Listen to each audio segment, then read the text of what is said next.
High বন্ধুরা, কেমন আছেন? আশা করি ভালো আছেন। তো বন্ধুরা, আজ আপনাদের সামনে একটি ছোট্ট কাজ নিয়ে এলাম। দেখুন, এই এলইডি টিভিটা যখন আমি চালু করছি, তখন একটু পরেই আবার স্ট্যান্ড বাই হয়ে যায়, মানে বন্ধ হয়ে যাচ্ছে বন্ধুরা। এই দেখুন, চালু করলাম,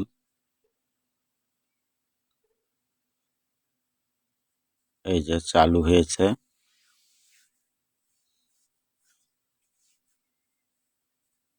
আবার স্ট্যান্ড বাই। তো বন্ধুরা, আমি এলভিডিএস কানেকশনটি খুলে নিয়ে আপনাদের দেখাবো যে আসলে এটি প্যানেল শর্ট নাকি সার্কিট থেকে প্রবলেম। তো দেখুন, এলভিডিএস কানেকশন যখন আমি খুলে নিয়ে চালু করছি তখন কিন্তু বন্ধুরা স্ট্যান্ড বাই হচ্ছে না। এই দেখুন, লাইট আসছে, তখন মাদারবোর্ড চালু হয়ে থাকছে, কোনো প্রবলেম নেই। প্যানেলে লাইন দিলেই আপনার প্রবলেম হচ্ছে, তার মানে প্যানেলটি শর্ট। তো এই ছোট্ট কাজটি আজ আপনাদের সঙ্গে সলভ করে দেখাবো আপনাদের সামনে। দেখুন, টানাটানি করব না এবং বেশি সময় করব না। দেখুন, এই জায়গায় 177 শর্ট দেখাচ্ছে, তার মানে এটা ঠিক আছে। এবিডির লাইন দেখুন, এবিডির লাইন মাত্র 12%, এটা কিন্তু পুরাটাই শর্ট দেখাচ্ছে। এই দেখুন, 12% শর্ট। এই দুইটা ক্যাপাসিটারই 12% শর্ট দেখাচ্ছে, এগুলো ঠিক আছে। তো এখন এই ক্যাপাসিটারও শর্ট হইতে পারে, আবার ছোট্ট একটু মসফেট আছে এবিডির, ওইটাও শর্ট হতে পারে, আবার ডিসি টু ডিসি আইসিও শর্ট হতে পারে। এই যে 12-13% শর্ট, একদম শর্ট বন্ধুরা।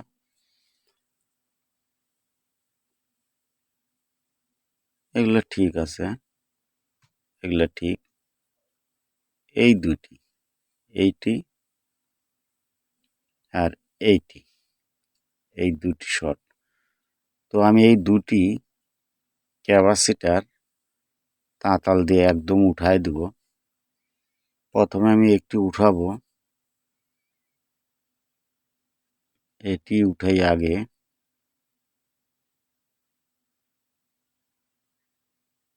ক্যাপাসিটার একটি করে উঠায় যদি প্রবলেম সলভ হয় তাহলে তো আর কিছুই করা লাগবে না। তো বন্ধুরা, সলভ হয় নাই, প্রবলেমটি আছেই। তো আসলে এই ক্যাপাসিটারটি ভালো আছে, তো আমি অপরটিও উঠায় দেব। এটি উঠায় যদি না হয় বন্ধুরা, তাহলে আমার এই মসফেটটি দেখতে হবে, না হলে ডিসি টু ডিসি আইসি, না হলে কব, যে কোনো একটি শর্ট আছে। তো দেখুন বন্ধুরা, যখন আমি এই ক্যাপাসিটার উঠায় দিলাম তখন আর কিন্তু শর্ট নেই, একদম ক্লিয়ার, আর শর্ট নেই। এই দেখুন। তো আমি বন্ধুরা এখন এলভিডিএস কানেকশনটি আটকায় নিয়ে আপনাদের দেখাবো যে প্রবলেমটি সলভ হলো কিনা। তো আটকায় নিচ্ছি এলভিডিএস কানেকশন।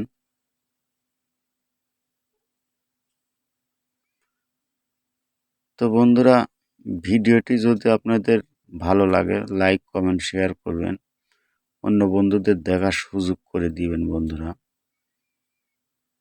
যাতে অন্য বন্ধুরাও দেখে কিছু শিখতে পারে।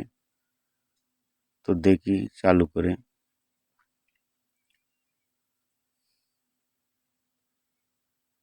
তো দেখুন বন্ধুরা, আমার এলইডিটি ওকে, আর প্রবলেম নেই। তো ভিডিওটি এই পর্যন্ত বন্ধুরা, ভালো থাকবেন, সুস্থ থাকবেন। আবার দেখা হবে সামনে কোনো ভিডিওতে।